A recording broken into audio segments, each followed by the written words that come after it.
Hi dear students, in the last session we discussed about nomenclature, in that vernacular names, scientific names and systematics. Later binomial nomenclature and its rules, how to write scientific name, like that we have discussed. In this session we will discuss about organizations, Linnaean hierarchy, concept of species, genus, family, order, class, phylum and kingdom. So ಇದಿಷ್ಟರ ಬಗ್ಗೆನೂ ನೋಡ್ತಾ ಹೋಗೋಣ. Okay, in detail ಒಂದೊಂದು example ತೊಗೊಳ್ಳೋಣ. ಪ್ಲ್ಯಾಂಟ್ಸಲ್ಲಿ ಒಂದು, ಅನಿಮಲ್ಸಲ್ಲಿ ಒಂದು example ತೊಗೊಂಡು ಕಾನ್ಸೆಪ್ಟ್ಸ್ ಅಷ್ಟೂ ನೋಡೋಣ, ಹೈರಾರ್ಕಿನಲ್ಲಿ ಇರೋವಂಥ ಕಾನ್ಸೆಪ್ಟ್ಸ್. ಓಕೆ, ಸೊ ಅದಕ್ಕಿಂತ ಮುಂಚೆ ನಾವು ಆರ್ಗನೈಸೇಷನ್ಸ್ ನೋಡೋಣ. What is mean by organisation? ಕನ್ನಡದಲ್ಲಿ ಒಂದು ಸಂಸ್ಥೆ ಅಥವಾ ಸಂಘ ಅಂತೇಳಿ ಕರಿತೀವಿ. ನೀವು ಎಲ್ಲಾದರೂ ಒಂದು ಪರ್ಟಿಕ್ಯುಲರ್ ಸಂಸ್ಥೆ ಅಥವಾ ಸಂಘಕ್ಕೆ ಹೋದಾಗ ಅಲ್ಲಿ ಯಾವುದಾದ್ರೂ ಒಂದು ಸರ್ವಿಸ್ನ ನೀವು ತೊಗೋಬೇಕು ಅಥವಾ ನೀವೇನಾದರೂ ಸಬ್ಮಿಟ್ ಮಾಡಬೇಕು ಅಂತ ಇದ್ದರೆ ಅಲ್ಲಿ ಕೆಲವೊಂದು ಗೈಡ್ಲೈನ್ಸ್ನ ಕೊಡ್ತಾರೆ ಅಥವಾ ನಾರ್ಮ್ಸ್ ಇರುತ್ತೆ, ಒಂದು ಸೆಟ್ ಆಫ್ ಸ್ಟ್ಯಾಂಡರ್ಡ್ ನಾರ್ಮ್ಸ್ ಇರುತ್ತೆ. ಓಕೆ, ಸೊ ಅದಷ್ಟನ್ನು ಫಾಲೋ ಮಾಡಿದಾಗ ನೀವು ಅಲ್ಲಿರೋಂಥ ಒಂದು ಪ್ಲ್ಯಾನ್ಸ್ ಅಥವಾ ಸ್ಕೀಮ್ಸ್ನ ಉಪಯೋಗ ತೊಗೋಬೋದು. ಅಥವಾ ನೀವು ಅದು ಒಂದು ಏನು ಅಪ್ಲಿಕೇಶನ್ಸ್ ಅಂತ ಹೇಳ್ತೀವಲ್ಲ, ಆ ಪ್ಲ್ಯಾನ್ ಅಥವಾ ಒಂದು ಸ್ಕೀಮ್, ಲೋನ್ ಆಗಿರ್ಬೋದು, ಇನ್ನೇನಾದರೂ ಬೇರೆ ಸಿಸ್ಟಮ್ ಆಗಿರ್ಬೋದು, ಅದರದ್ದು ಒಂದು ಫೆಸಿಲಿಟೀಸ್ನ ನೀವು ರಿಸೀವ್ ಮಾಡ್ಕೊಳ್ತಾ ಹೋಗ್ಬೋದು. So in the same way, when it comes to biology, there is few organizations that helps in identification, nomenclature and classification of organisms. So ಏನು ನೇಮಿಂಗ್ ಅಂತ ಹೇಳಿದ್ದೀವಲ್ಲ, ನಾಮಿನಿಕ್ಲೇಚರ್ ಪ್ರೋಸೆಸ್ಸಲ್ಲಿ ನೇಮಿಂಗ್ ಮಾಡ್ತೀವಿ, ಕ್ಲಾಸಿಫಿಕೇಷನ್ ಮಾಡ್ತೀವಿ, ಆ ಥರ ಎಲ್ಲ ಹೇಳ್ತಾ ಹೋಗಿದ್ದಿಲ್ಲ. ಸಿಸ್ಟಮ್ಯಾಟಿಕ್ಸಲ್ಲಿ ಪ್ಲೇಸಿಂಗ್ ಆ್ಯಂಡ್ ಅರೇಂಜ್ಮೆಂಟ್ ಅಂತೆಲ್ಲ ಹೇಳಿದ್ದೀವಿ. ಸೊ ಅದಷ್ಟು ಒಂದು ಪ್ರೋಸೆಸ್ಗೆ ಗೈಡ್ಲೈನ್ಸು ಮತ್ತು ಸೆಟ್ ಆಫ್ ಸ್ಟ್ಯಾಂಡರ್ಡ್ ನಾರ್ಮ್ಸ್ನ ಕೊಡೋ ಅಂಥ ಒಂದು ಆರ್ಗನೈಸೇಷನ್ಸು ಇಡೀ ನಮ್ಮ ಬಯಾಲಜಿನಲ್ಲಿ ನಾವು ನೋಡ್ತಾ ಹೋಗ್ತೇವೆ. ಸೊ ಅದರಲ್ಲಿ ಬಂದರೆ ICBN ಅಂತ ಒಂದಿದೆ. ICBN, it stands for international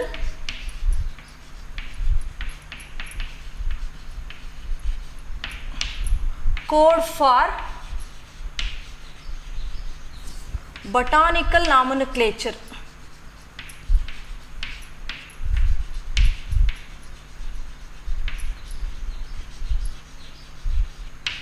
international code for botanical nomenclature. ಇವಾಗ ಒಂದು ಆರ್ಗ್ಯಾನಿಸಮ್ ಇದೆ, ಆ ಆರ್ಗ್ಯಾನಿಸಮ್ ಪ್ಲ್ಯಾಂಟ್ ಆಗಿರ್ತದೆ. ಅದನ್ನು ನೀವು ಐಡೆಂಟಿಫೈ ಮಾಡಲಿಕ್ಕೆ ಅಥವಾ ನೇಮಿಂಗ್ ಮಾಡಲಿಕ್ಕೆ, ಕ್ಲಾಸಿಫಿಕೇಷನ್ ಮಾಡಲಿಕ್ಕೆ ನಿಮ್ಗೇನಾದರೂ ಇನ್ಫಾರ್ಮೇಷನ್ ಬೇಕಿರುತ್ತೆ, ಕ್ಲೂಸ್ ಬೇಕಿರುತ್ತೆ ಅಥವಾ ಗೈಡ್ಲೈನ್ಸ್ ಬೇಕಿರುತ್ತೆ. ಅಂಥದ್ದನ್ನು ಪ್ರೊವೈಡ್ ಮಾಡುವಂಥ ಒಂದು ಆರ್ಗನೈಸೇಷನ್ ಅಂತ ಅಂದರೆ ICBN ಅಂತ, international code for botanical nomenclature. So ಇವಾಗ ಇಂಡಿಯಾದಲ್ಲಿರೋ ಒಬ್ಬ ಸೈಂಟಿಸ್ಟು ಅವನು ಕೂಡ ಈ ಒಂದು ಗೈಡ್ಲೈನ್ಸ್ನೇ ಫಾಲೋ ಮಾಡ್ತಾನೆ. ಅಮೇರಿಕಾದಲ್ಲಿರೋನು ಅಥವಾ ಲಂಡನ್ನಲ್ಲಿರೋನು ಅಥವಾ ಆಸ್ಟ್ರೇಲಿಯಾದ ಯಾರಾದರೂ ಆಗಿರ್ಬೋದು. And it works at international level and that also provides guidelines for naming of plants. You know that the branch of biology that deals with the study of plants is called botany, and for naming of plant species it is required with the guidelines which are provided by International Code for Botanical Nomenclature. In the same way, the branch of biology which deals with the study of animals, that is called zoology, and for naming of animals, ಯಾವ ಬೇಕಾದರೂ animals ಆಗಿರ್ಬೋದು, ಸಿಲೆಂಟ್ರೇಟ್ಸ್ ಆಗಿರ್ಬೋದು, hydra ಅಂತ example ಕೊಡ್ತೀರಲ್ಲ ಅದು. ಅದೇ ಥರ ನೀವು ಅನೆಲಿಡಾದಲ್ಲಿ ಬಂದರೆ ಅರ್ಥವಮು, ಆ ಥರ ಎಕ್ಸಾಂಪಲ್ಸ್ ಕೊಡ್ತೀರಾ. ಹಾಗೆ ನೆಕ್ಸ್ಟು ಆರ್ಥ್ರೋಪೊಡ ಬಂದರೆ ಇನ್ಸೆಕ್ಟ್ಸ್ ಎಕ್ಸಾಂಪಲ್ ಕೊಟ್ಕೊಳ್ತಾ ಹೋಗ್ತೀರಾ. ಸೊ ಹಾಗೆ ಯಾವುದೇ ಒಂದು ಅನಿಮಲ್ ಗ್ರೂಪ್ನ ತೊಗೊಳ್ಳುವಾಗ ಎಲ್ಲದದ್ದು ನೇಮಿಂಗ್ ಪ್ರೋಸೆಸ್ಗೆ ಗೈಡ್ಲೈನ್ಸ್ನ ಪ್ರೊವೈಡ್ ಮಾಡುವಂಥ ಒಂದು ಆರ್ಗನೈಸೇಷನ್ನು ಅದು ICZN. You have to write the full form of this: International Code for Zoological Nomenclature. So Z stands for Zoological Nomenclature. International Code for Zoological Nomenclature. In the same way, the bacteria are also the organisms where if they are identified newly and nomenclated or may be classified, and those guidelines for naming of bacteria are given by an organization called as International Code for Nomenclature of Bacteria. To avoid confusion in botanical nomenclature and bacteriological nomenclature, we have altered the term ICNB, International Code for Nomenclature of Bacteria. So ಇಲ್ಲಿ B stands for bacteria. And last is ICVN. So V refers to viruses. International code for viral nomenclature or viruses nomenclature. Viruses nomenclature. So here for naming, identification and classification of viruses is given by International Code for Viruses Nomenclature Organization, right? So these are the organization that helps in giving a guidelines, rules or norms to the naming process in biology, right? So this is about organization. You have to write down the expanding form of ICBN, ICZN, ICNV and ICVN. Lastly, we have one more, CTs, CITES. What is meant by CTs? So here, so it is expanded as Convention on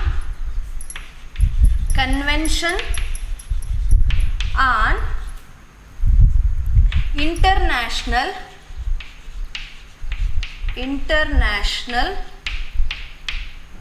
Trade for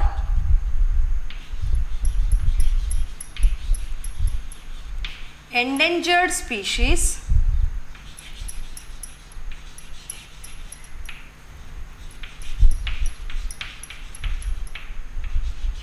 of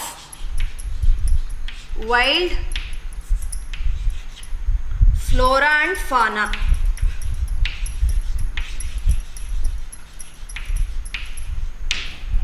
Wild flora and fauna. What it is exactly? So here we have few terms to be understood properly.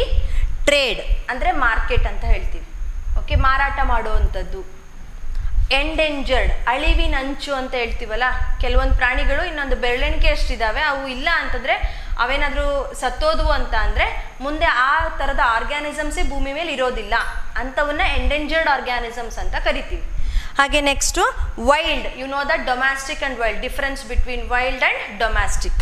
Flora ಅಂತಂದರೆ plant species, fauna ಅಂತಂದರೆ animal species.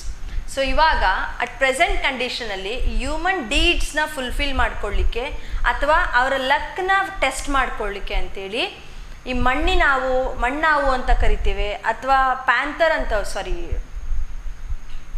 ಕೆಲವೊಂದು ಪ್ರಾಣಿಗಳನ್ನ ಮನೇಲಿ ಇಟ್ಕೊಂಡ್ರೆ ಅದು ತುಂಬ luck ಬರುತ್ತೆ ಅಂತೆಲ್ಲ ಅಂದ್ಕೊಂಡು ಅವರು ಆರ್ಗ್ಯಾನಿಸಮ್ಸ್ನ ಎಲ್ಲಾದರೂ ವೈಲ್ಡ್ ಹ್ಯಾಬಿಟ್ಯಾಟಲ್ಲಿ ಇರೋ ಅಂಥವನ್ನ ಇಟ್ಕೊಂಬಂದು ಮನೇಲಿ ಇಟ್ಕೊಳ್ತಾರೆ.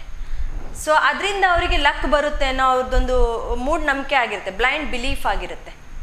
Other than that they are started hunting to get the products of animals. So this has become a exploitation of organism. 1,000-1,00,000 animals ಇದ್ದಾವೆ ಅಂತಂದರೆ ಅದರಲ್ಲಿ 1-2 ತೊಗೊಂಡ್ರೆ ಏನು ತೊಂದರೆ ಇಲ್ಲ.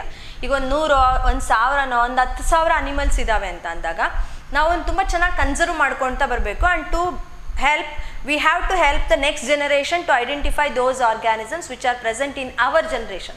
ನಮ್ಮಲ್ಲಿ ಇರೋವಂಥ ಆರ್ಗ್ಯಾನಿಸಮ್ಸ್ನ ಇನ್ ಫ್ಯೂಚರಲ್ಲೂ ಕೂಡ ಅವನ್ನ ಉಳಿಸ್ಕೊಂಡು ಹೋಗಬೇಕು, ಯಾಕೆಂದರೆ ನೆಕ್ಸ್ಟ್ ಜೆನರೇಷನ್ ಅವರು ಕೂಡ ಅದನ್ನ ನೋಡಬೇಕಾಗತ್ತೆ. ಸೊ ಆ ಪರ್ಪಸ್ಗೆ ನಾವು ಅದನ್ನ ಉಳಿಸ್ಕೊಂಡು ಹೋಗಬೇಕು. ಅದ್ರ ಜೊತೆಗೆ ಒಂದು ಬ್ಯಾಲೆನ್ಸ್ಡ್ ಎಕೋಸಿಸ್ಟಮ್ನ ಮೇಂಟೈನ್ ಮಾಡಬೇಕು ಅಂದರೆ ಪ್ರತಿಯೊಂದು ಆರ್ಗ್ಯಾನಿಸಮು ಕೂಡ ಅದರದೇ ಆದಂಥ ಒಂದು ರೋಲ್ನ ಪ್ಲೇ ಮಾಡ್ತಾ ಇರುತ್ತೆ ಇಡೀ ಬಯೋಡೈವರ್ಸಿಟಿನಲ್ಲಿ. ಸೊ ಆ ಪರ್ಪಸ್ಗೆ ಆದರೂ ಉಳಿಸ್ಕೋಬೇಕು ನಾವು. ಈಗ ನಮ್ಮ ಡೀಡ್ಸ್ನ ಫುಲ್ಫಿಲ್ ಮಾಡ್ಕೊಳ್ಳಿಕ್ಕೆ ನಾವು ಎಲಿಫೆಂಟ್ನ ಫಾರ್ ಐವರಿ ಪರ್ಪಸ್ಸು ಅಥವಾ ಸ್ಕಿನ್ ಪರ್ಪಸ್ ಅಂತ ಹೇಳ್ತೀವಿ. ಹಾಗೆ ಅದ್ರದ್ದು ಬಾಲದಲ್ಲಿರೋ ಕೂದಲು ತುಂಬ ಒಳ್ಳೇದೇನೋ ಅಂತ ಹೇಳಿ ತೊಗೊಳ್ತಾರೆ. ಅದ್ರ ಜೊತೆಗೆ ನಾವು ಟೈಗರ್ದು ಸ್ಕಿನ್ ತೊಗೊಳ್ತೇವೆ, ಲೆದರ್ ಪರ್ಪಸ್ಗೆ ತೊಗೊಳ್ತಾ ಇದ್ದೀವಿ. ಹಾಗೆ ಇನ್ನೊಂದು ನೆಕ್ಸ್ಟು ಸಿವೆಟ್ ಕ್ಯಾಟ್ ಅಂತ ಬರುತ್ತೆ, ಕಾಡ್ಬೆಕ್ಕು ಅಂತೇಳಿ ಕರಿತೇವೆ. ಅದು ಸ್ವಲ್ಪ ಸ್ಪೆಷಲ್, ಕಾಡ್ಬೆಕ್ಕಿಗಿಂತ ಇನ್ನೂ ಸ್ಪೆಷಲ್ ಅದು. ಸೊ ಅದ್ರದ್ದು ಮಾಂಸ ತುಂಬ ಓಡರಸ್ ಆಗಿರುತ್ತೆ, ಒಳ್ಳೆ ಪ್ಲೆಸೆಂಟ್ ಸ್ಮೆಲ್ ಇರುತ್ತಂತೆ ಕುಕ್ ಮಾಡುವಾಗ. ಸೊ ಆ ಪರ್ಪಸ್ಗೆ ಅಂತ ಸಿವೆಟ್ ಕ್ಯಾಟ್ನ ತಿನ್ನೋದಕ್ಕೆ ಸ್ಟಾರ್ಟ್ ಮಾಡಿದ್ರು. ಅದ್ರ ನಂಬರ್ ಕೂಡ ಇವಾಗ ಕಮ್ಮಿ ಆಗ್ತಾ ಇದೆ. ಸೊ ಈ ಥರ ಕೆಲವೊಂದು ಆರ್ಗ್ಯಾನಿಸಮ್ಸಿನ ನಂಬರು ಕಮ್ಮಿ ಆಗ್ತಾ ಇದೆ, ಅದನ್ನು ಉಳಿಸ್ಕೋಬೇಕು. ಬರೀ ಅನಿಮಲ್ಸ್ ಅಲ್ಲ, ಪ್ಲ್ಯಾಂಟ್ಸು ಕೂಡ ಹೌದು. ಈಗ ರಾವಲ್ಫಿಯಾ ಸರ್ಪಂಟೈನಾ ಅಂತ ಹೇಳ್ತೀವಿ, ಸರ್ಪಗಂಧಿ ಅಂತೇಳಿ ಒಂದು ಪ್ಲ್ಯಾಂಟ್ ಕೇಳಿರ್ತೀರ. ರಾವಲ್ಫಿಯಾ ಸರ್ಪಂಟೈನಾ, ರಾವಲ್ಫಿಯಾ ಒಮೆಟೇರಿಯಾ ಅಂತ 2 ಸ್ಪೀಶೀಸ್ ಇದೆ. ಸೊ ಅದೇ ಥರ ಬೇರೆ ಇನ್ನೂ ಕೆಲವೊಂದು ಆ ಸ್ಪೀಶೀಸ್ ಏನಾಗ್ತಿದೆ ಅದನ್ನು ಎಕ್ಸ್ಪ್ಲಾಯ್ಟ್ ಮಾಡ್ತಾ ಇರೋದ್ರಿಂದ ನಂಬರ್ ಕಮ್ಮಿ ಆಗ್ತಿದೆ. ಇದನ್ನೆಲ್ಲ ಉಳಿಸ್ಕೊಳ್ಳಿಕ್ಕೆ ಅಂತ ಒಂದು ಆರ್ಗನೈಸೇಷನ್ ಸೆಟ್ ಆಫ್ ರೂಲ್ಸ್ನ ಮಾಡಿದೆ. ಇನ್ ಕೇಸ್ ಮಿಸ್ಟೇಕ್ ಮಾಡಿದ್ರೆ ಅಥವಾ ಒಂದು ಕ್ರೈಮ್ನ ಮಾಡಿದಾಗ ಅವರನ್ನು ಕೂಡ ನಾವು ಪನಿಷ್ ಮಾಡ್ತಾ ಇದೆ. ಆ ಥರದ್ದೊಂದು ಆರ್ಗನೈಸೇಷನ್ ಯಾವುದು ಅಂದರೆ CITES ಅಂತ, convention on international trade for endangered species of wild flora and fauna ಅಂತೇಳಿ ಬರುತ್ತೆ. Okay, so these are the organization that helps in giving guidelines, norms and also set of rules for naming purpose and also conservation purpose. Okay, so this is about organization. We'll move to the next concept, that is Linnaean hierarchy. You know that earlier Carolus Linnaeus, who is called as father of taxonomy, and he has also introduced systematics. Systematics, it refers again the same placing and arrangement of organisms. We have to place some organisms in different levels. So before going to know about hierarchy, you have to concentrate on two words, that is taxon and taxa. We'll write it. Then rub ಮಾಡ್ತಾ ಇದ್ದೀನಿ.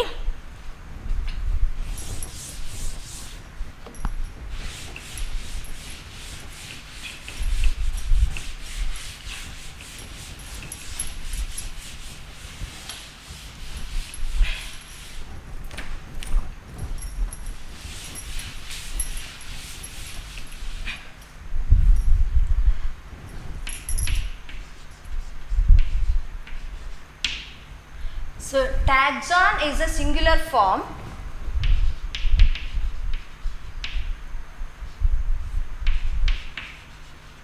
and taxa is a plural form.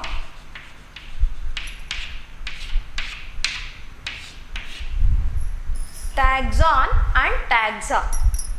When it comes to taxonomical hierarchy or Linnaean hierarchy, due to the contribution given by Carolus Linnaeus for placing and arrangement is termed as systematics. That's why the particular arrangement is called hierarchy, and that hierarchy is named after his work, Linnaean hierarchy. So ಅವ್ರು ಏನು work ಮಾಡಿದ್ರಲ್ಲ ಅದರ ಕಾಂಟ್ರಿಬ್ಯೂಷನ್ನ ರಿಮೆಂಬರೆನ್ಸ್ಗೋಸ್ಕರ ನಾವು ಅದನ್ನು ಲಿನೇಯನ್ hierarchy ಅಂತ ಕೂಡ ಕರಿತೇವೆ. ಓಕೆನಾ? ಸೊ ಅಲ್ಲಿ in Linnaean hierarchy or in taxonomical hierarchy, we have many different categories or groups, and those are the basic units of taxonomical hierarchy. ಪೂರ್ತಿ ಒಂದು ಲ್ಯಾಡರ್ನ ತೊಗೊಂಡ್ರೆ, ನೀವು ಒಂದು ಲ್ಯಾಡರ್ ತೊಗೊಳ್ತಾ ಇದ್ದೀರಾ, ಏಣಿ ತೊಗೊಳ್ತಾ ಇದ್ದೀರಾ, ಅದರಲ್ಲಿ ಒಂದೊಂದು ಸ್ಟೆಪ್ ಅಲ್ವಾ, ಆ ಪ್ರತಿಯೊಂದು ಸ್ಟೆಪ್ಪು ಕೂಡ ಒಂದೊಂದು ಬೇಸಿಕ್ ಯೂನಿಟ್ ಆಗಿರುತ್ತೆ ಅಥವಾ ಲೆವೆಲ್ಸ್ ಅಂತ ಹೇಳ್ತೀವಿ. First level, second level, third level, ಈ ಥರ ಹೇಳ್ತಾ ಹೋಗ್ತೀವಿ. In a taxonomical hierarchy, you can able to identify the basic units, that is called as taxon. ಅದನ್ನು ನಾವೇನಂತ ಹೇಳ್ತೀವಿ? Taxon. Taxonomical hierarchy possess a basic units called as taxon, and in plural form it is said to be taxa. ಟ್ಯಾಕ್ಸಾನ್ಗೆ ಒಂದು example ನೀವು ಯಾವುದಾದ್ರೂ ಒಂದನ್ನು ಕೊಡಬೇಕು, ಅಂದರೆ species ಆದರೂ ಕೊಡ್ಬೋದು, ಇಲ್ಲ ಜೀನಸ್ ಕೊಡ್ಬೋದು, ಫ್ಯಾಮಿಲಿ ಕೊಡ್ಬೋದು, order, class, phylum, kingdom, any one should be given as a taxon. But taxa it's a plural form. So define taxa, it is a group or a category of a taxonomical hierarchy ಅಂತ ಕರಿತೀವಿ. So here you can find this all as a taxon. This all as a taxon. One single is called as taxon. Okay. So this is about Linnaean hierarchy and the taxa or taxon. So we'll find out the next concepts like concept of species, genus, family, order, class, phylum and kingdom in detail.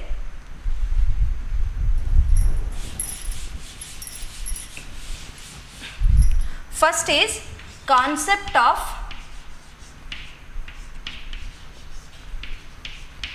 species. Concept of species. So here the definition for species is a group of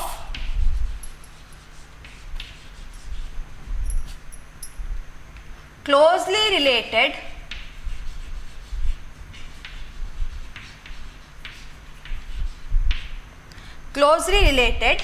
organisms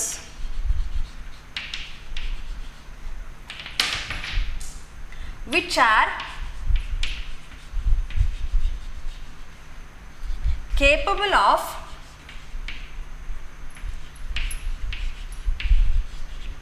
interbreeding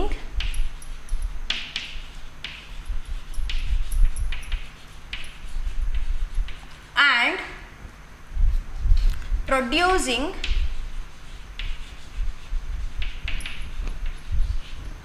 fertile offspring.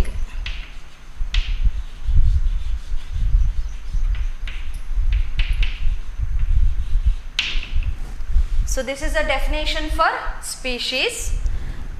A group of closely related organisms which are capable of interbreeding and producing fertile offspring. So ಇವಾಗ Homo sapiens ಎಲ್ಲರೂ ಕೂಡ species ಆಗ್ತೇವೆ, ಓಕೆನಾ. Next ನೀವು ನೋಡಿ, ಹೋಮೋಸೆಪಿಯನ್ಸಲ್ಲೇ ಬೇರೆ ಬೇರೆ races ಇದೆ ಅಥವಾ ವೆರೈಟೀಸ್ ಇದೆ. ನಾವು ಆಫ್ರಿಕಾಗೆ ಹೋದರೆ ಒಂದು ಥರದ ರೇಸ್ನ ನೋಡ್ತೀವಿ, ರೇಸ್ RACE, ಓಕೆನಾ. ಒಂದು ಥರದ ರೇಸ್ನ ನೋಡ್ತಾ ಇದ್ದೀವಿ, ಅಥವಾ ಅವರೊಂದು ವೆರೈಟಿ ಆಫ್ ಆರ್ಗ್ಯಾನಿಸಮ್ಸ್ ಅಂತ ಹೇಳ್ತೀವಿ. ಹೋಮೋಸೆಪಿಯನ್ಸ್ ಒಳಗಡೆ ರೇಸ್, ಹೋಮೋಸೆಪಿಯನ್ಸಲ್ಲಿ ಇಂಡಿಯನ್ ರೇಸ್, ಹೋಮೋಸೆಪಿಯನ್ಸಲ್ಲಿ ಚೈನೀಸ್ ರೇಸ್, ಹೋಮೋಸೆಪಿಯನ್ಸಲ್ಲಿ ಇಂಗ್ಲೆಂಡ್ ಅವ್ರದ್ದು ಒಂದು ಫೀಚರ್ಸೇ ಬೇರೆ ಥರನೇ ಇರುತ್ತೆ. ಅಂದರೆ ಅವರ ಇಂಟರ್ನಲ್ ನೇಚರ್ ಆಗಿರ್ಬೋದು, ಅಂದರೆ ಫಿಸಿಯಲಾಜಿಕಲ್ ಆ್ಯಕ್ಟಿವಿಟೀಸ್ ಆಗಿರ್ಬೋದು, ಅದರ್ವೈಸ್ ಅಪಿಯರೆನ್ಸ್, ಮಾರ್ಫಾಲಜಿ, ನಾವು ಹೇಗೆ ಕಾಣ್ತೀವಿ ಅವ್ರು ಹೇಗೆ ಕಾಣ್ತಾರೆ, ಅದು ಒಂಥರ ಡಿಫ್ರೆಂಟ್ ಆಗುತ್ತೆ. ಆಮೇಲೆ ನಮ್ಮ ಕಲರ್ ಆಗಿರ್ಬೋದು, ಇದೆಲ್ಲ ಸೇರಿಕೊಂಡಾಗ ನಾವೊಂದು ಹೋಮೋಸೆಪಿಯನ್ಸಲ್ಲಿ ರೇಸಸ್ ಅಥವಾ ವೆರೈಟೀಸ್ ಅಂತ ಐಡೆಂಟಿಫೈ ಮಾಡಿದ್ವಿ. We are all same species, but we are all closely related species. ಬರೀ ಸ್ಪೀಶೀಸ್ ಅಂತ ಅಲ್ಲ, ಕ್ಲೋಸ್ಲಿ ರಿಲೇಟೆಡ್ ಸ್ಪೀಶೀಸ್ ಅಂತ ಕರಿತೀವಿ. And in that we can able to exhibit interbreeding. We are capable of interbreeding. That means when we come across with two parents, parent 1 and parent 2, individual male and female, by their sexual intercourse they can produce a fertile offsprings. And the process of sexual intercourse is nothing but interbreeding, and produced offsprings are means a produced new individuals are all offsprings. So ಈಗ ಏನಾಗಿದೆ, so ಇಲ್ಲೊಂದು example ನೋಡೋಣ. To understand ಇಂಟರ್ಬ್ರೀಡಿಂಗ್ and fertile ಆಫ್ಸ್ಪ್ರಿಂಗ್, ಈ ಎರಡರದ್ದು ವರ್ಡಿನ meaning ನೋಡ್ಕೊಳ್ಳಿಕ್ಕೆ ಇಲ್ಲೊಂದು example ತಗೊಳ್ಳೋಣ. Here it is parent 1 and parent 2. Parent 1 is male and parent 2 is female. Parent 2 is female. And when the cross made between these two parents by the sexual intercourse, they forms a crossing, and these two results in one new individual. ಒಬ್ರು ಹೊಸ individual ಬರ್ತಿದ್ದಾರೆ, and that individual is fertile. Fertile ಅಂದರೆ they can have the capacity to reproduce again in future time, right. So ಈ ಥರ ಆಗ್ತಾ ಇದೆ. And the process of crossing, ಇಲ್ಲೇನಾಗಿದೆ, parent 1 parent 2 ಎರಡೂ ಕೂಡ ಕ್ರಾಸ್ ಆಗಿದೆ.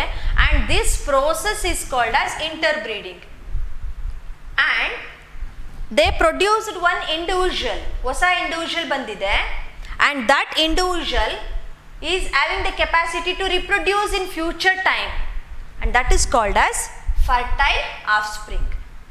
So here the species are those closely related organisms which are having the capacity of interbreeding and to form a new individuals are fertile offsprings ಅಂತೇಳಿ ಕರಿತೀವಿ.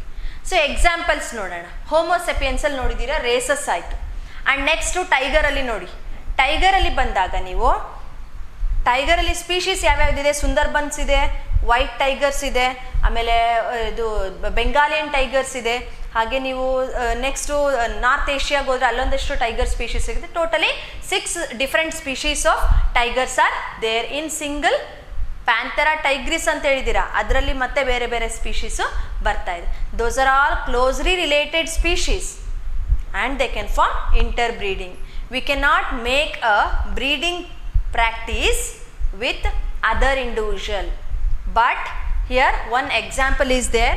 We have learnt in the reproduction concept. Now previously reproduction ಅನ್ನೋ ಕಾನ್ಸೆಪ್ಟ್ನ explain ಮಾಡ್ತಿದ್ವಲ್ಲ, distinctive ಪ್ರಾಪರ್ಟೀಸಲ್ಲಿ ಅಲ್ಲಿ ನೋಡಿದ್ವಿ, ನಿಮಗೆ ನೆನಪಿದೆ ಅದು.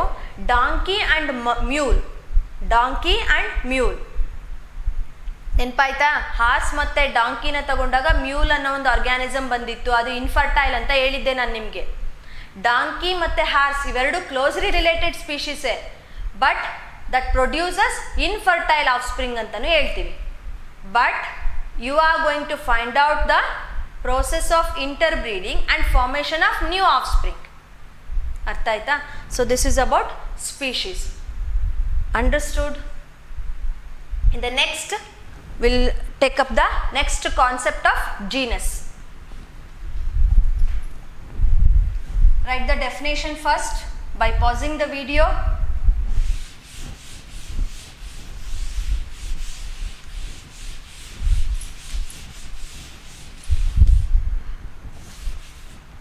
Concept of genus. Concept of genus.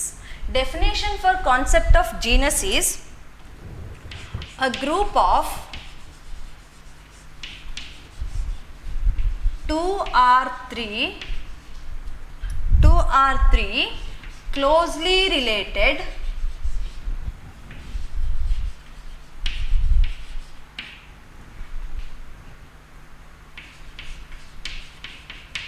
species. A group of 2 or 3 closely related species is called genus. Species is the basic first unit in a taxonomical hierarchy, but genus is the second unit of taxonomical hierarchy, where it possesses two or more species which are closely related. Here we will take two examples, one from plant species and another one is from animals. So here first we will go through the animal and next is plant. So ಇಲ್ಲಿ ನೋಡಿ, we will write that Leo, Tigris and Paradis. So these are all species. These are all species. 1, 2, 3. 3 species are there. Tigris, Leo and Paradis. So these possess closely related characters. These are all having a closely related characters. So that's why these all kept under one genus called as Panthera. Panthera. ಓಕೆನಾ? So ಪ್ಯಾಂಥೆರಾನ ಒಂದು genus ಅಲ್ಲಿ 2 ಅಥವಾ 3 ಬೇರೆ ಬೇರೆ species ಸಿಗ್ತವೆ. ಓಕೆನಾ? ಈಗ ಒಂದು ಪ್ಲಾಂಟ್ ಎಕ್ಸಾಂಪಲ್ ತಗೊಳ್ಳೋಣ. So one example is nigrum, ಟ್ಯೂಬರೋಸಮ್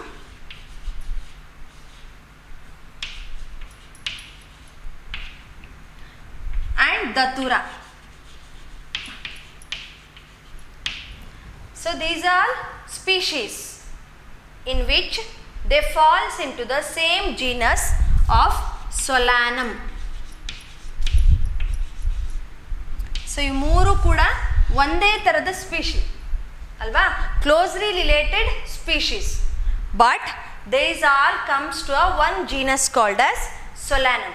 Due to the presence of similar closely related characteristic features, they will be kept in one genus. Understood? You can take one more example for this. Bengalensis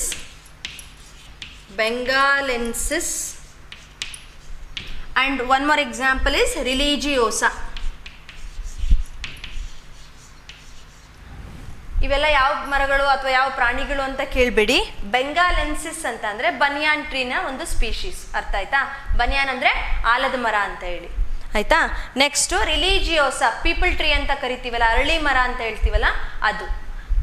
ಫೀಕಸ್ ಬೆಂಗಾಲೆನ್ಸಿಸ್, ಫೀಕಸ್ religiosa, ಇದೆರಡಕ್ಕೂ ಒಂದೇ genus ಇದೆ, ಅದನ್ನು ಫೀಕಸ್ ಅಂತೇಳಿ ಕರಿತೀವಿ. Rubber tree ಇದೆಯಲ್ಲ ಅದು ಬೆಂಗಾಲೆನ್ಸಿಸ್ ಅಂದರೆ ಇದು baniyan tree ಆಗುತ್ತೆ.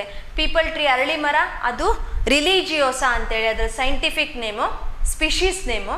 ಇವೆಲ್ಲವೂ ಕೂಡ 2 or 3 ಸ್ಪೀಶೀಸ್ ಆಯ್ತಲ್ವಾ, ಅವೆಲ್ಲವೂ ಕೂಡ ತುಂಬ ಹತ್ರದ ಕ್ಯಾರೆಕ್ಟರ್ಸ್ ಇರೋದ್ರಿಂದ ಏನಾಯಿತು, we are going to keep them in one genus ಅಂತ ಹೇಳ್ತೀವಿ. And for this Ficus is a genus.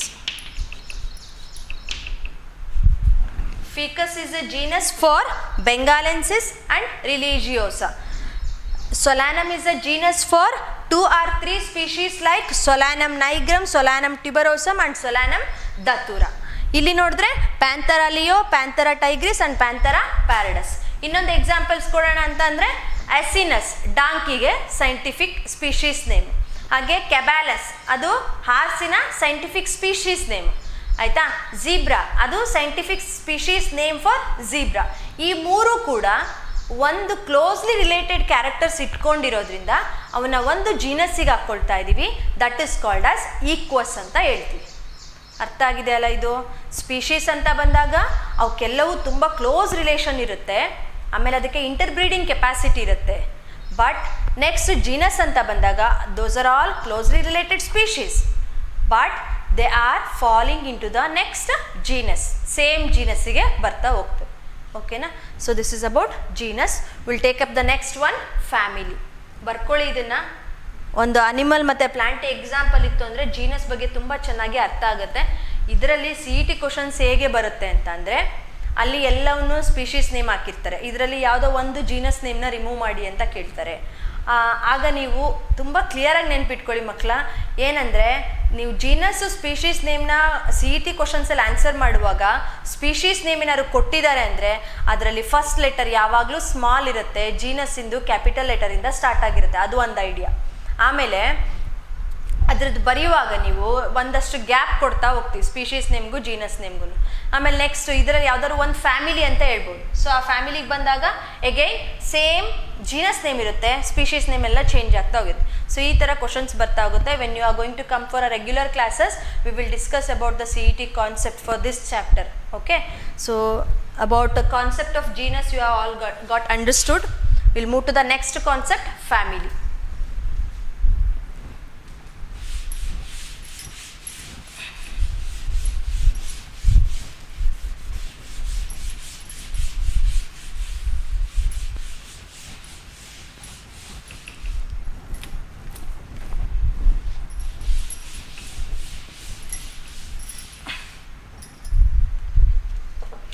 So before going to take up the concept of family, you know that prefix and suffix. Prefix ಅಂತಂದ್ರೆ ಏನು? ಒಂದು word, original ವರ್ಡಿನ ಹಿಂದಕ್ಕೆ ಯಾವುದಾದ್ರೂ ಒಂದು ಹಾಕ್ತೀವಿ. Possible ಅಂತ ಬರಿತಾ ಇದ್ದೀವಿ, ಅದು ಅಪೋಸಿಟ್ ವರ್ಡ್ ಕೇಳಿದ್ರೆ ಇಂಪಾಸಿಬಲ್ ಅಂತ ಹೇಳ್ತೀವಿ. ಆಗ ಅದು ಪ್ರಿಫಿಕ್ಸ್ ಆಯ್ತು. Added word is prefix. Next ಅದ್ರ ಮುಂದಕ್ಕೆ ಆಗ್ತಾ ಇದೆ, ಒರಿಜಿನಲ್ ವರ್ಡಿನ ಮುಂದಕ್ಕೆ ಬರ್ತಾ ಇದೆ, ಸೊ ಆಗ ಅದನ್ನು ಸಫಿಕ್ಸ್ ಅಂತೇಳಿ ಕರಿತೀವಿ. When you are going to write a family name, you need to write 2 suffixes. So ಏನು ಇಲ್ಲಿ ಅನಿಮಲ್ಸಿಗೆ ಬಂದಾಗ DAE ಅನ್ನೋ ಸಫಿಕ್ಸ್ನ ಆ್ಯಡ್ ಮಾಡಬೇಕು. ಹಾಗೆ ಪ್ಲ್ಯಾಂಟ್ಸಿಗೆ ಬಂದಾಗ EAE ಅನ್ನೋ ವರ್ಡ್ನ ಆ್ಯಡ್ ಮಾಡ್ತಾ ಹೋಗ್ಬೇಕಾಗುತ್ತೆ. ಸೊ ಇಲ್ಲಿ DAE ಬಂತು, ಇಲ್ಲಿ EAE ಬರ್ತಾ ಹೋಗುತ್ತೆ. You have to add a suffixes for these names. Here concept of family, definition for family. Here a group of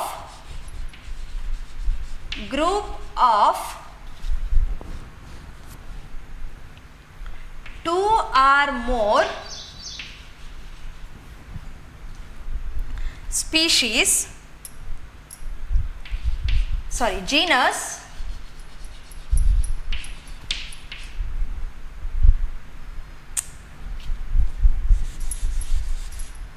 a group of 2 or more species belongs to same genus. A group of 2 or more species belongs to same genus. This is a definition for family. When you are going to identify the family name, always for animal groups there will be a end by DAE and EAE for plants. Okay na? So ಇಲ್ಲಿ ಒಂದು name ಬರ್ಕೊಳ್ಳೋಣ, family ನೇಮ್ನ ಫೆಲಿಡೆ. ಅರ್ಥ ಆಯ್ತಾ? Next ಇನ್ನೊಂದು ಬರೆಯೋಣ, ಕ್ಯಾನಿಡೆ. ಇಲ್ಲೊಂದು example ತಗೊಳ್ಳೋಣ, ಪೊಯೇಸಿಯೆ. ಇನ್ನೊಂದು example ತಗೊಳ್ಳೋಣ, ರೋಸೇಸಿಯೆ. ಅರ್ಥ ಆಯ್ತಾ? ಸೊ ಇಲ್ಲಿ ನೋಡಿ DAE ಎಂಡ್ ಆಗಿದೆ, ಇಲ್ಲೂ ಕೂಡ DAE, ಇಲ್ಲಿ EAE. ಪ್ಲಾಂಟ್ಸಲ್ಲಿ EAE, ಅನಿಮಲ್ಸಲ್ಲಿ DAE. ಫೆಲಿಡೆನಲ್ಲಿ 2, tiger, lion, cheetah. ಇವು 3 ಆರ್ಗ್ಯಾನಿಸಮ್ಸು ಒಂದು ಜೀನಸ್ಸಿಗೆ ಬರ್ತಾ ಇದೆ. ಬೆಕ್ಕು, ಸಿವೆಟ್ ಕ್ಯಾಟ್ ಅಂತ ಹೇಳಿದೆ, ಮತ್ತು ನಾರ್ಮಲ್ ನಾವು ಡೊಮ್ಯಾಸ್ಟಿಕೇಟೆಡ್ ಕ್ಯಾಟ್ಸ್ ತುಂಬ ವೆರೈಟಿ ಇದೆ ನಿಮಗೆ, ಅವನ್ನೆಲ್ಲ ಒಂದಾಯ್ತು, ಅದ್ರದ್ದೆಲ್ಲ ಒಂದು ಜೀನಸ್. ಇವಾಗ ಇಲ್ಲಿ ಒಂದು ಜೀನಸ್ ಇದೆ, ಇಲ್ಲಿ ಒಂದು ಜೀನಸ್ ಇದೆ. ಅದು ವೈಲ್ಡಲ್ಲಿ ಟೈಗರ್, ಲಯನ್ ಆ್ಯಂಡ್ ಚೀತಾಗೆ ಒಂದು ಜೀನಸ್ಸು ಪ್ಯಾಂಥೆರಾ. ಹಾಗೆ ಬೆಕ್ಕು ಅದರಲ್ಲಿ ಬಂದರೆ ಒಂದು ಜೀನಸ್ ಉಳ್ಕೊಂಡಿದೆ. ಇದು ಎರಡೂ ಒಂದು ಫ್ಯಾಮಿಲಿಗೆ ಆಗ್ತಾ ಇದ್ದೀವಿ. ಆ ಫ್ಯಾಮಿಲಿ ನೇಮ್ ಬಂದ್ಬಿಟ್ಟು ಫೆಲಿಡೆ. ಫೆಲಿಸ್ ಅನ್ನೋದು ಜೀನಸ್ ನೇಮ್ ಫಾರ್ ಕ್ಯಾಟ್, ಪ್ಯಾಂಥೆರಾ ಅನ್ನೋದು genus name for tiger, lion, cheetah. ಇವಾಗ ಇವೆರಡೂ ಕೂಡ ಫೆಲಿಸ್ ಮತ್ತು ಪ್ಯಾಂಥೆರಾ ಅನ್ನೋ ಎರಡು ಜೀನಸ್ಸು ಕೂಡ ಒಂದು ಫ್ಯಾಮಿಲಿಗೆ ಸೇರ್ಕೊಳ್ತಾ ಇದೆ. That is called as Felidae. ಅರ್ಥ ಆಯ್ತಲ್ಲ? ನೆಕ್ಸ್ಟ್ ನೋಡಿ, ಕ್ಯಾನಿಡೆ, ಡಾಗ್, ಅದ್ರದ್ದು ಒಂದು ಜೀನಸ್ಸು. ಫಾಕ್ಸು, ವೂಲ್ಫ್, ಇವೆರಡ್ರದ್ದು ಒಂದು ಜೀನಸ್ಸು. ಈ ಎರಡೂ ಬೇರೆ ಬೇರೆ ಜೀನಸ್ಸನ್ನ ಸೇರಿಸ್ಕೊಂಡು ಒಂದು ಫ್ಯಾಮಿಲಿ ಮಾಡ್ತಾ ಇದ್ದೀವಿ. ಅದನ್ನು ಕ್ಯಾನಿಡೆ ಅಂತೇಳಿ ಕರಿತೀವಿ. A group of 2 or more species. A group of 2 or more species, you came to know that from tiger, lion, cheetah. Here civet cat or cat, anything, you are going to find it in the group of cats. Belongs to same genus. ಒಂದೇ ಜೀನಸ್ಸಿಗೆ ಸೇರ್ಕೊಳ್ತಾ ಇದೆ. And they are come for one family, that is Felidae, Canidae ಅನಿಮಲ್ಸಲ್ಲಿ. ಈಗ next ನೋಡಿ, ಪ್ಲ್ಯಾಂಟ್ಸಲ್ಲಿ E ಇಂದ end ಆಗ್ತಾ ಇದೆ. In this you can find Poaceae, Rosaceae, Malvaceae, mango, ಎಷ್ಟೊಂದು ಬೇರೆ ಬೇರೆ ಸ್ಪೀಶೀಸ್ ಇದೆ, ಜೀನಸ್ಸು ಇದೆ. ಅವೆಲ್ಲ ಒಂದೇ ಫ್ಯಾಮಿಲಿಗೆ ಬರ್ತಾ ಇದೆ, ಮಾಲ್ವೇಸಿಯೆ ಅಂತ. ಪೊಯೇಸಿಯೆ, ನೀವು ಮಿಲ್ಲೆಟ್ಸ್ ನೋಡಿರ್ತೀರ, ಸಾವಕ್ಕಿ, ಕುಸ್ಲಕ್ಕಿ ಈ ಥರ ಎಲ್ಲ ನೋಡಿರ್ತೀರ. ಅವನ್ನೆಲ್ಲನೂ ಕೂಡ ಮಿಲ್ಲೆಟ್ಸ್ ಗ್ರೂಪಲ್ಲಿದೆ. ಪ್ಯಾಡಿ ಎಗೈನ್ ಭತ್ತ, ಅದರಲ್ಲಿ ಸೋನಾ ಮಸೂರಿ ಇದೆ, ಆಮೇಲೆ ಎಗೈನು ಬಾಸ್ಮತಿ ರೈಸ್ ಇದೆ, ಅವೆಲ್ಲ ಒಂದಾಯಿತು. ಇದೆರಡೂ ಬೇರೆ ಬೇರೆ ಜೀನಸ್ಸು, ಸ್ಪೀಶೀಸ್ ಎಲ್ಲನೂ ಸೇರಿಸ್ಕೊಂಡು ಒಂದಕ್ಕೆ ತೊಗೊಂಬರ್ತಾ ಇದ್ದೀವಿ. That is called as Poaceae. ಅಂದರೆ ನೀವು ಬಿದ್ರಕ್ಕಿ, ಆಮೇಲೆ ಭತ್ತ, ಯಾವುದೇ ಬೇಕಾದರೂ ಭತ್ತ ತೊಗೋಬೋದು, ಅಥವಾ ಮಿಲ್ಲೆಟ್ಸ್, ಇವನ್ನೆಲ್ಲ ಸೇರ್ಕೊಂಡು ನೀವು ಪೊಯೇಸಿಗೆ ಹಾಕ್ತೀರಾ, ಪೊಯೇಸಿಯೆ ಅಂತ ಹೇಳ್ತೀರಾ. ನೆಕ್ಸ್ಟು ರೋಸೇಸಿಯೆ, ಬೇರೆ ಬೇರೆ ವೆರೈಟಿ ಆಫ್ ರೋಸಸ್ನ ನೀವು ತೊಗೊಂಡು ಬಂದು ರೋಸೇಸಿಯೆಗೆ ಹಾಕ್ಕೊಳ್ತೀರಿ. So these are the family names where they end with a DAE in animals, EAE in plants. ಅರ್ಥ ಆಗಿದೆಯಲ್ಲ ಇದಿಷ್ಟು? Family. You learnt about family here. Okay. In next we will discuss about order, class, phylum and kingdom. Okay. Thank you dear students.